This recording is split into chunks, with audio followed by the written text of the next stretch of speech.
Hello friends, मैं हूं advocate Nitesh Banka. आप मेरे YouTube channel let's speak legal में आज मैं आपके सामने एक बहुत ही बेहतरीन वीडियो प्रस्तुत करने जा रहा हूं।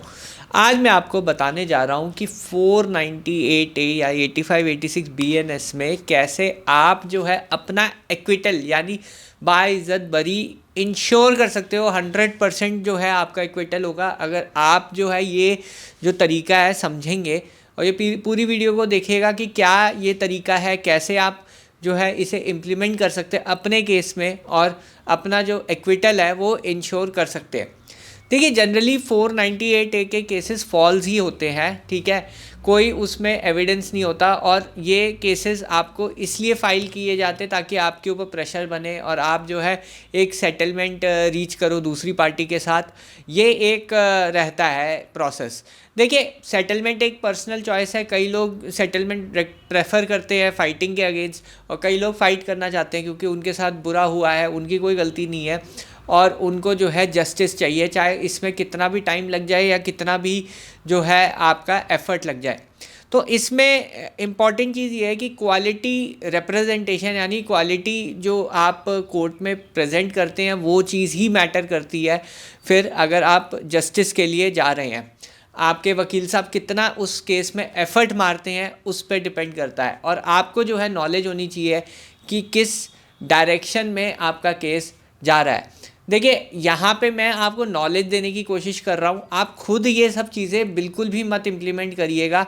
अपने वकील साहब के थ्रू ही करवाइए, जो भी करवाइए। अगर आप खुद करने लग जाएंगे तो प्रॉब्लम क्या होगी, उल्टा हो जाएगा। क्योंकि प्रॉब्लम ये है कि इन सब तरीक़ों में एक्सपीरियंस भी चाहिए होता है, स्किल चाहिए होता है। ऐसे आप जो तरीके मैं बताता हूँ वो आप इम्प्लीमेंट बिल्कुल भी मत कीजिएगा। एक ये मैं डिस्क्लेमर दे रहा हूँ। तो अब ये जो मैं तरीका बताने जा रहा हूँ 498A या 8586 BNS के बारे में, जो ये तरीका है वो मैं बताने जा रहा हूँ। देखिए, क्या होता है जब भी 498A की कंप्लेंट होती है, कंप्लेंट में पूरा जो एलिगेशंस है वो लिखे जाते हैं। आपको भी पता है सब झूठे एलिगेशंस होते हैं पर वो लिखे जाते हैं और उसके बेसिस पे FIR रजिस्टर हो जाती है। अब पत्नी क्या करती है, पत्नी जाती है जी पुलिस के पास, पुलिस कंप्लेंट रजिस्टर कर देती है और पुलिस जो आती है फिर कुछ दिन बाद पत्नी के घर कि जी आपने FIR रजिस्टर किया, आपकी जो है हमें स्टेटमेंट रिकॉर्ड करनी है। अब ये जो स्टेटमेंट होती है ये पुलिस को दी गई स्टेटमेंट होती है। ये 161 CRPC या जो नया कानून आया है 180 BNS में रिकॉर्ड करी जाती है पुलिस के द्वारा।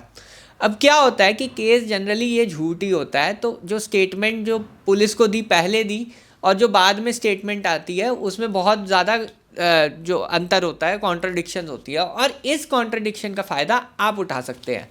वो कैसे उठा सकते हैं, आप उठा सकते हैं क्रॉस एग्जामिनेशन में। फिर एक और स्टेटमेंट वाइफ की होती है, इसे हम एग्जामिनेशन इन चीफ कहते हैं, जो कि कोर्ट के अंदर होती है।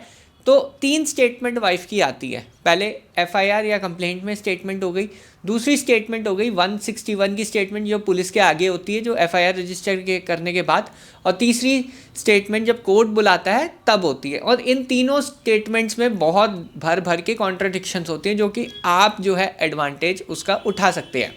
अब 180 जो CRPC है उसकी कॉन्ट्रडिक्शन आप कैसे रिकॉर्ड पे लाएंगे, वो आप ऐसे लाएंगे कि वो जो कॉन्ट्रडिक्शन, कुछ भी कॉन्ट्रडिक्शन है, सपोज़ वाइफ ने कहा कि मेरे से जी 5 लाख रुपए दहेज मांगा, सपोज़ ये स्टेटमेंट वाइफ साइड से आती है आपके पास, उसने ये चीज़ कोर्ट में कह दी है एग्जामिनेशन इन चीफ में, पर पुलिस को जो उसने स्टेटमेंट दी उसमें आ गया कि 10 लाख रुपए मेरे से दहेज मांगा गया। तो आप जो है उस पोर्शन को उठाएंगे कि जी आपने जो है पुलिस वाले को ये बताया है कि 10 लाख रुपए डाउरी दी और आज आप ये कह रहे हो कि आपसे 5 लाख रुपए डाउरी मांगी गई, तो ऐसा अंतर क्यों आया, ये स्टेटमेंट क्या आपने पुलिस को दी थी। ये क्वेश्चंस आप सेटअप करोगे क्रॉस एग्जामिनेशन में और जैसे ही वाइफ एडमिट करेगी कि जी हाँ मैंने पुलिस को ये स्टेटमेंट दी थी कि 10 लाख रुपए डाउरी की ये मैंने दी है, तो कॉन्ट्रडिक्शन आपकी प्रूव हो जाएगी। और जैसे ही ये कॉन्ट्रडिक्शन प्रूव हो जाएगी वहाँ पे आपका जो केस है वो जो है बिल्कुल कॉन्ट्रडिक्टरी स्टैंड आ जाएगा ऑन रिकॉर्ड और एक्विटल की ओर आप बढ़ जाएंगे। दूसरी चीज़ बहुत ज़रूरी होती है वो होती है एग्जैजरेशन। अब कई बार क्या होता है जो कंप्लेंट है उसमें कोई इंसिडेंट मेंशन नहीं होते, बट पुलिस को दी गई स्टेटमेंट में बहुत सारे इंसिडेंट्स मेंशन हो जाते हैं और जो कोर्ट में आते हैं वहाँ पे भी बहुत सारे इंसिडेंट्स मेंशन हो जाते हैं।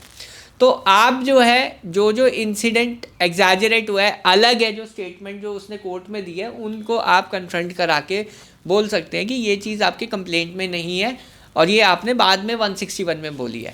इस पे ऑनरेबल सुप्रीम कोर्ट की अभी रिसेंट जजमेंट आई है 2025 की। इसका जो लिंक है वो आर्टिकल का लिंक डिस्क्रिप्शन बॉक्स में मिल जाएगा, आप जाके चेक कर लीजिए, वो सारी जजमेंट भी आपको मिल जाएगी। तो यहाँ पे कोर्ट ने ये कहा है कि अगर पुलिस को उसने एग्जैजरेट करके बताया, यानी अब जो कंप्लेंट है, ओरिजिनल कंप्लेंट है, उससे ज़्यादा बोल के ज़्यादा वर्जन बताया है, तो यहाँ पे जो है वाइफ का जो वर्जन है वो नहीं माना जाएगा, वो एक तरीके से कॉन्ट्रडिक्टरी वर्जन होगा और आपका हो जाएगा एक्विटल। तो ये टेक्निक्स जो है आप मोटे मोटा याद रखिए कि ऐसे होता है। 498 का केस इस डायरेक्शन में जाना चाहिए, तभी जाके आपका जो है बिल्कुल एक्विटल होगा। और ऐसे ही जो है लेटेस्ट जानकारियाँ, 2025 की लेटेस्ट मैट्रिमोनियल जानकारी सबसे पहले अगर आपको चाहिए तो मेरा व्हाट्सएप ग्रुप ज़रूर ज्वाइन कर लीजिएगा। और अगर आपको कोई क्वेरी, डाउट कुछ भी है तो डिस्क्रिप्शन बॉक्स में भी लिंक दिया हुआ है, कॉन्टैक्ट डिटेल्स दी हुई हैं, आप कॉन्टैक्ट कर सकते हैं। बहरहाल वीडियो देखने के लिए बहुत बहुत धन्यवाद। Thank you very much.